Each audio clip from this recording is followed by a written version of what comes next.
Hey, what's going on, guys? Welcome back to Biking Roots to the channel. For those who have been around for a while, yeah, we've been gone for a little while. Now we're back. For those that are new, we are a small bike shop in the Houston, Texas area. So if you are in Houston, come and see us. And if you're not, well, hopefully you can get something out of this video. So if you're new to the channel, we talk about mountain bikes. That's all we do, and we like to review them, like to look at them, go over specs, go ride them sometimes, and lots of other things. Today's video is going to be a little bit different. We're going to chat about something that comes up with customers quite a bit. So it's kind of like a question that we do get, and I'm going to answer it. You may think I'm completely wrong. I want to hear in your comments below. You may think, okay, yeah, it makes a lot of sense. Okay, so the title of today's video is why most people should not buy a used bike. And now I know some of you are thinking, hey, I bought a used bike and it's fine. Some of you, if you're honest, may think, okay, yeah, maybe. Some of you may be in denial. Hey, I sell new bikes. I also sell used bikes sometimes. So over the years, I have bought a lot of different used bikes. Not a lot, but a good amount. Compared to some people, not as much. And I've had pretty good luck with them. However, we get a lot of people that come into our shop that have not had a great experience. Maybe some of the things that I say today can help you if you're in that boat. Going new versus used may scare you away or make you a more informed buyer and look for certain things before you make that purchase. All right, so I want to start off by saying this purpose of this video isn't to make anyone feel bad. Some of you are our customers. You may have brought in your used bike and had us look it over and had us, replace a whole bunch of stuff on it just to get it rideable. So it happens. You may not have known what you were looking for. It's kind of like if I don't really know much about golf or RVs or boats, for example. So if I went shopping for those things, I probably wouldn't know what to look for and may buy something that I think is a good deal and then find out later that, yeah, I may have got in over my head. Don't feel bad. Get educated. So I made a list. Ricardo also helped me with the list as far as some of the things that we've seen over the last 5 years having a bike shop on things to look for if you want to take on buying a used bike or why you probably shouldn't buy a used bike. So this isn't a reason, but just something to think about. Often people will ask, well, why are you selling it? Honestly, people don't need a reason to sell anything, and sometimes it's kind of awkward, like, well, I don't know, I just don't want it anymore. Maybe just hate the thing, I don't know. But we have a lot of customers that, hey, they go through lots of bikes. Some that have gone through probably 10 bikes in the time that I've gone through 2 or 3. They just like to try different ones, try different brands, try different suspension configurations, and turn around and flip it, do another one. Nothing wrong with that. It's expensive, but nothing wrong with that if that's what you do. Other people, though, sometimes that used bike may have a story, and there's reasons why they're dumping it. And so these are some of the things to look out for or to watch out for. Okay, reason number 1 to why most people should not buy a used bike right now. New bikes that come with warranties that have new parts are on crazy sales right now. Like even years after COVID now, we've been hoping that it's stabilized, but it's still crazy right now. I'll be honest, it's tough being a bike shop owner right now, but good for you, the consumer, bad for us, the bike shops, and for the brands, but still too many bikes out there. So prices, new models are coming, keep coming.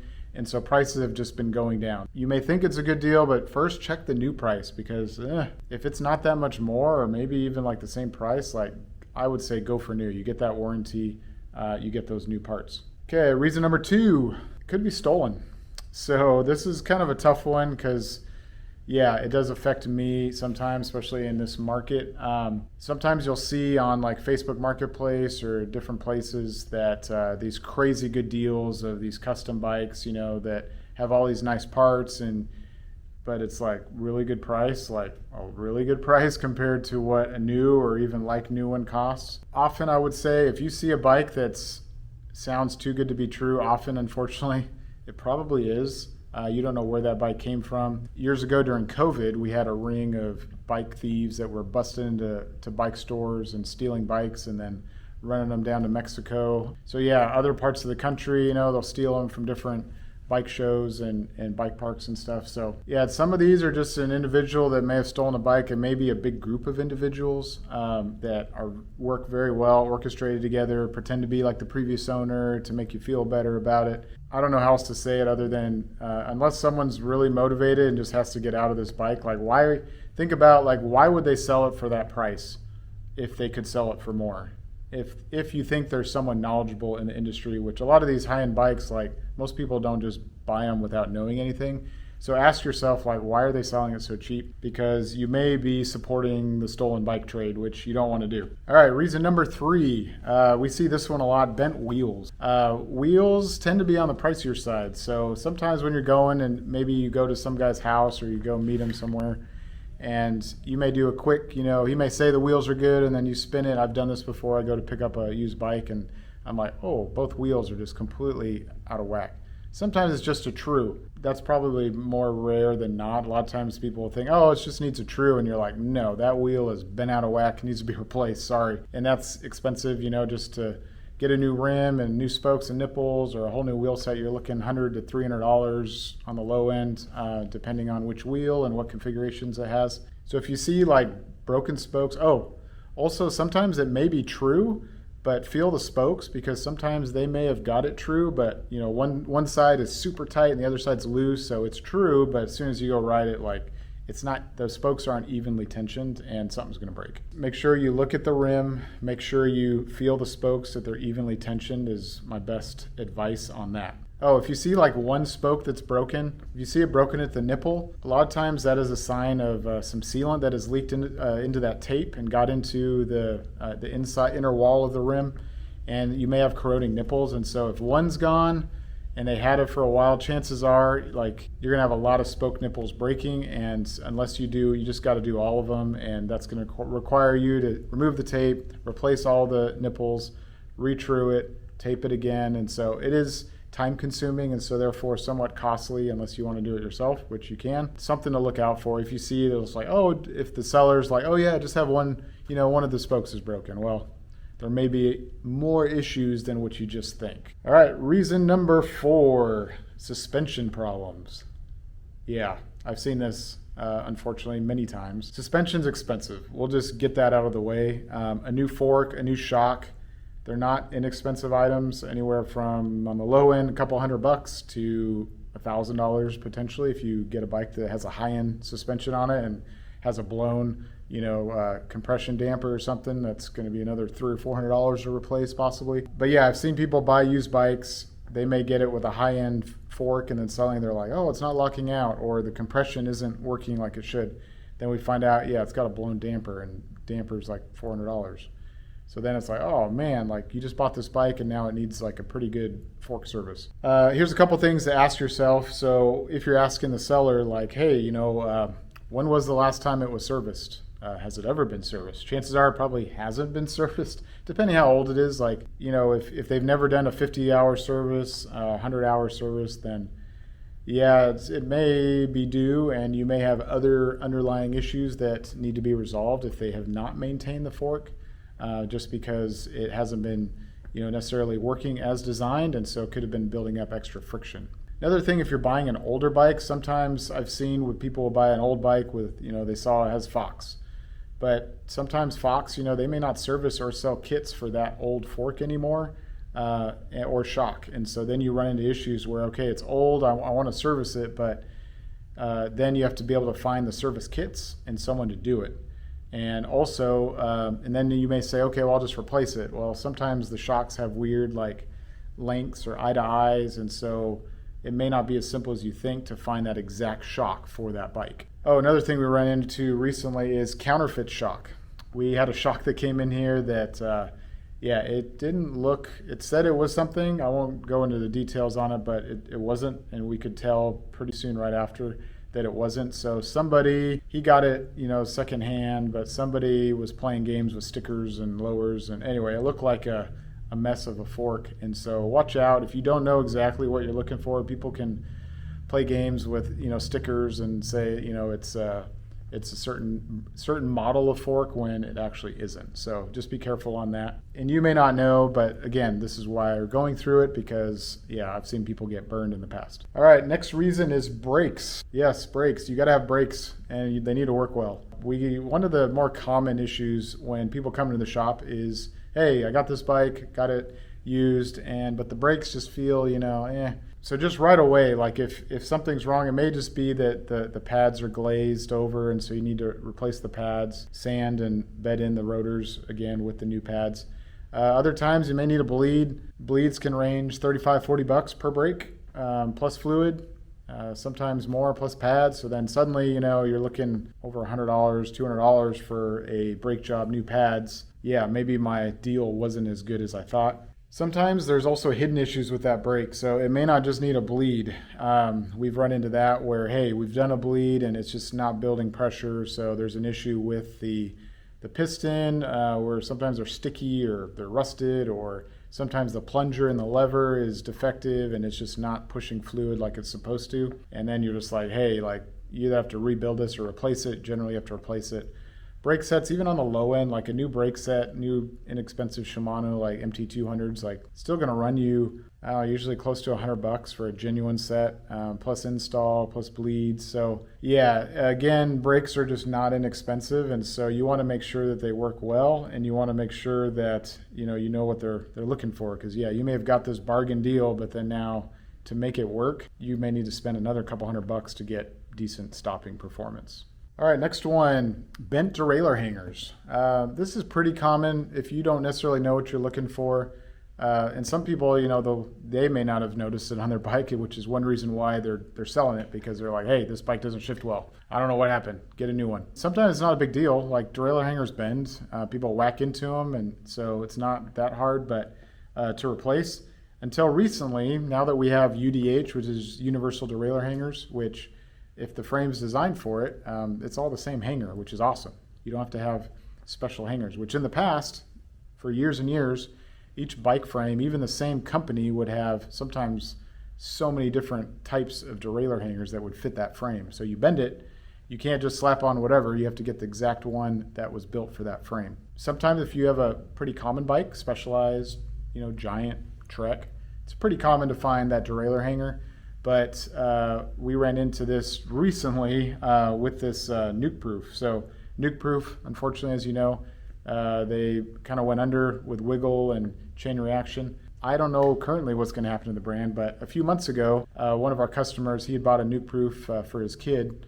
And unfortunately, his kid, whacked into something, busted the hanger. So I thought, okay, no big deal, let's look. Well, we could not find that hanger anywhere.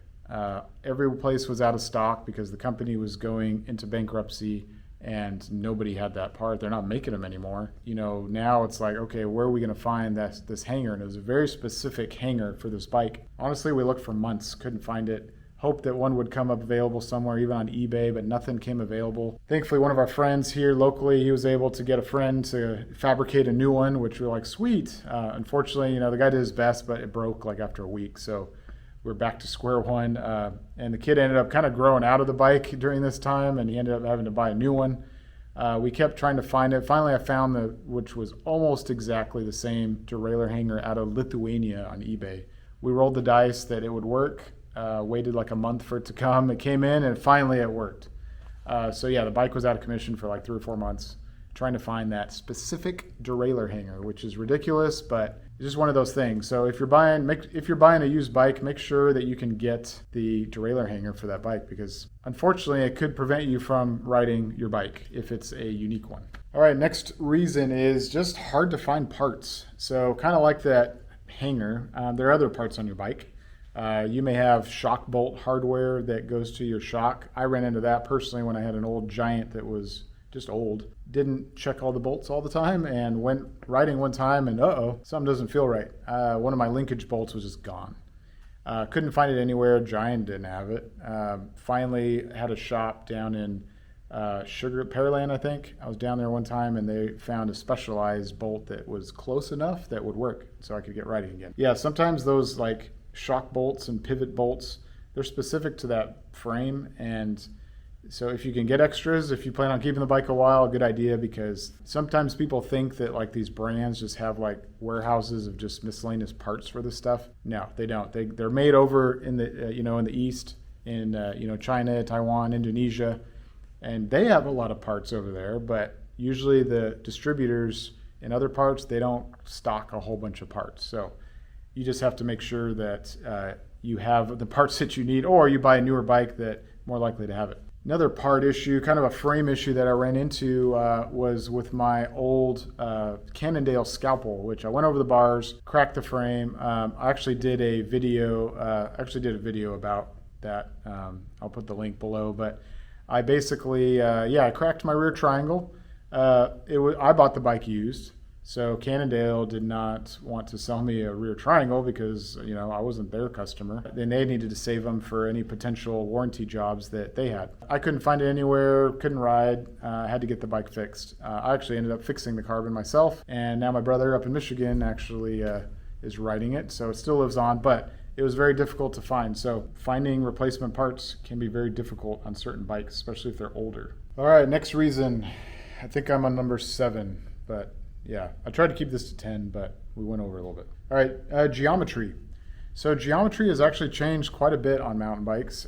In the recent future, I'd say probably 2018, 2019, kind of around that time period. We kind of joke that bikes continue to get longer and the head angles continue to get slacker. So I don't know how far they're going to go. I think we'll probably start seeing some of the brands dial it back a bit because it's kind of much and doesn't necessarily mean it's a better bike. But for the most part, front triangles are longer, rear triangles are shorter. This allows, they definitely feel better. Going down hills, so much more stable, so much more comfortable than, me in the 90s going on the short wheelbase 26er with a huge stem, very twitchy, not very stable. Like mountain biking, it still can be very dangerous and sketchy sport, but back then, whew. Anyway, so yeah, if you're buying an old bike, you're buying kind of old technology, anything I would say older than 2018, you're into that older geometry, and if it has a longer stem, the sizing is going to be a little bit different, higher top tubes as well, so your standover is not as good. So not to say there's anything wrong with some of those older bikes, but just something to consider. Some will argue that some of the older models may fit better than some of the newer ones, or may perform better. You're just not getting the latest designs with mountain bikes, since they have changed, especially in the last 5 years. All right, reason number 8, no warranty on your used bike. Very few brands, if any, have a transferable frame warranty. For the most part, most bike companies, they will warranty kind of tire to tire the parts for a year. Now that's from defects, not from you crashing into stuff or some other issue. It's an actual defect. Sometimes they'll just refer you to the manufacturer of that product, because sometimes they have longer warranties or they don't have the parts, so you have to go through that manufacturer. We've had to go through that with, a blown shock, for example. We've had over the years, we had a blown rock shocks. After a week, blew up on the kid. And so we had to send it back to RockShox. They sent us a new one. They didn't even have the right one. They upgraded him to a Super Deluxe Ultimate, which is really cool. So anyway, luckily it was under warranty. Had he bought it used, well, guess what? That shock would have been, $550. So yeah, as far as the frame itself, most brands, if it's a hardtail these days, usually they'll give you a lifetime warranty to the original owner. Full suspension, usually about 5 years seems to be from smaller brands and not as popular ones. The bigger ones, they can offer that lifetime warranty on full suspensions. Carbon as well, you're seeing a lot more offer lifetime carbon warranties, or if something happens and there's some issue, they'll give you a crash replacement. And some of them are more generous to, secondhand owners with crash replacement. It just depends on the brand. Sometimes too, just speaking of frames, there may be an issue where you thought the frame was fine. The person that sold it to you may have honestly not known there was an issue, and then later you find this little crack hidden somewhere, and you're like, oh shoot, and then you're out of luck. And it's just kind of buyer beware in many cases.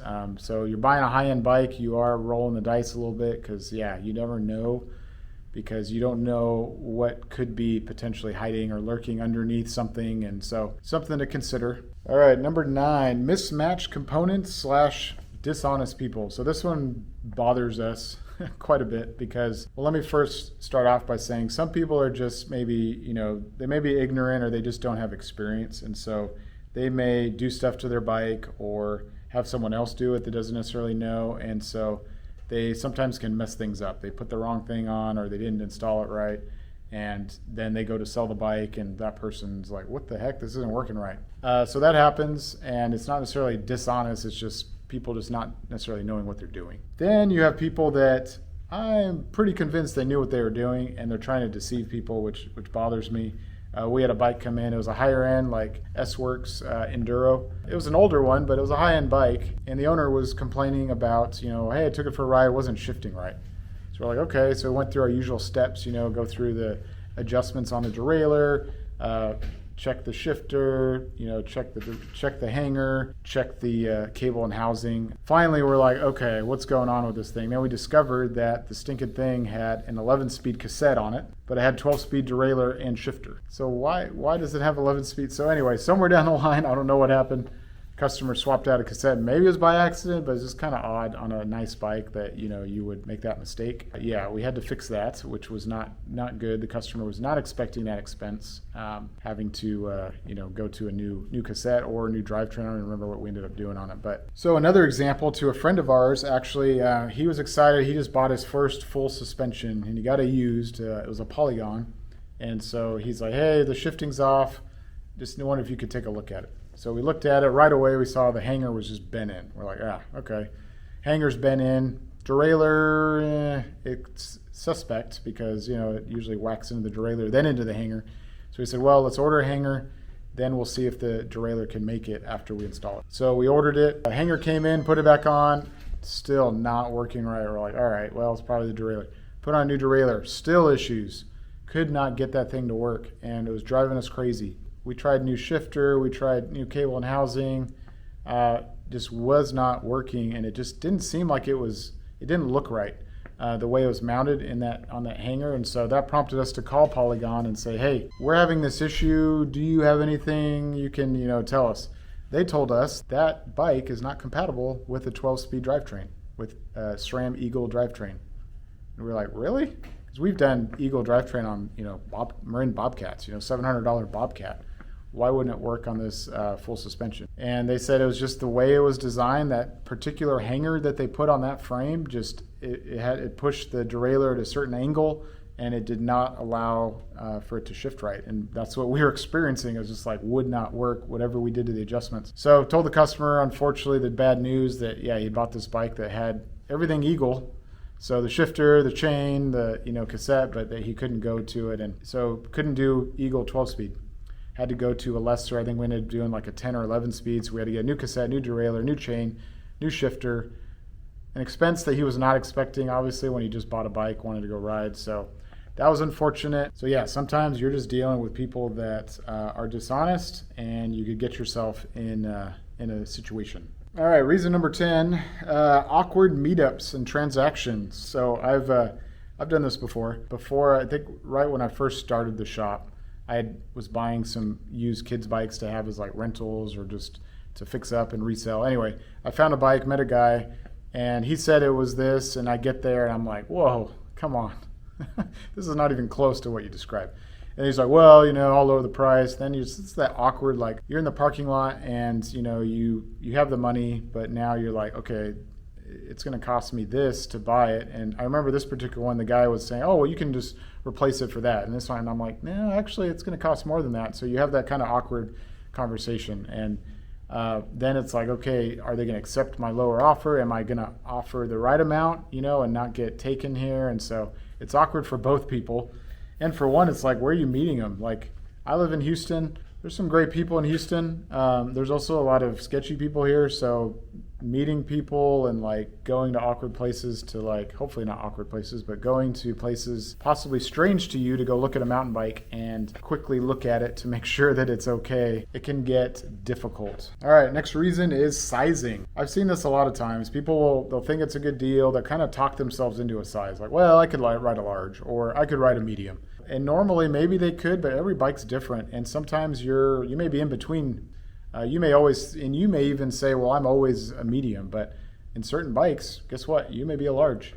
And so you just never know. And then if you're buying used, you don't really have one to compare it to next to you. We don't always, but we try to at the shop have our sizing. So if you're in between, we can help people size up or size down if they happen to be in the middle. So, but when you're buying used, it's like, well, yeah, you went and rode it, and sometimes it feels good. Then you take it on the trail and you're just like, oh man, I didn't do enough research and I got the wrong size. And then they're just not happy.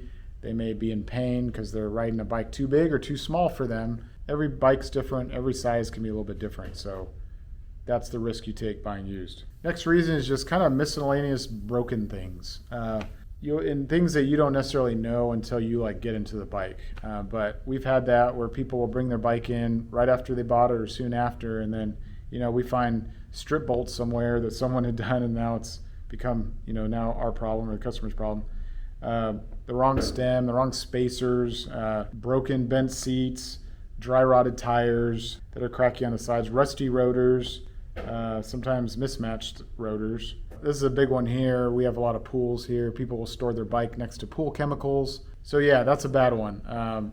If that person has a pool and they stored their bike in the garage with the chlorine and all the pool tablets, I don't know. I don't have a pool, but I do know what it does to bikes, and it's not good, especially in Houston with the heat. As we did a short a year or two ago about Tim, one of the guys used to work for me, his dad's bike and what happened to it because it was next to the pool chemicals. So I would just say miscellaneous things that you just don't know that could be broken, could be mismatched, could have issues. You just won't discover till later. Now, if you have the budget for it and you're okay with it, hey, go for it. It's part of learning, and sometimes, it may be worth it to you, or you may be able to do it yourself. But if you don't have all the tools or the know-how, then you're gonna have to pay somebody to do it. So you just have to factor that in. All right, well, I think that's all. How many was that? 12? There's probably more, but that's what we thought of when we were going through this. And so let me know what you guys think. Have you had any of these issues? Let me know in the comments. Am I totally out of whack? And you should buy used bikes? Maybe, but yeah. And let me know if you've had a good experience buying a used bike. Let me know if you've had a bad experience buying a used bike. I'd like to hear both, and I feel for you if you have. If you haven't, hey, good for you. Like I said, I've bought used bikes before that have not had any issues, but I also kind of knew what I was looking for, and so you have to know that you're taking risks. And if you can, I would recommend new. Obviously, I own a bike shop, so we primarily sell new bikes, so I am biased in that. But for the reasons I just stated, it's hard for me, to see people get all excited to get into mountain biking and then suddenly be faced with that big bill right up front just to get that bike working so they can use it on the trail. So, all right, well, that's going to be today's video. I know it's a little bit different than what we usually do. Hopefully you got something out of it. If you did, hit that like button, subscribe to Biking Roots if you want to see more content from us on different mountain bike things. But I hope you guys are doing well. We'll see you on the next video. Take care. Bye.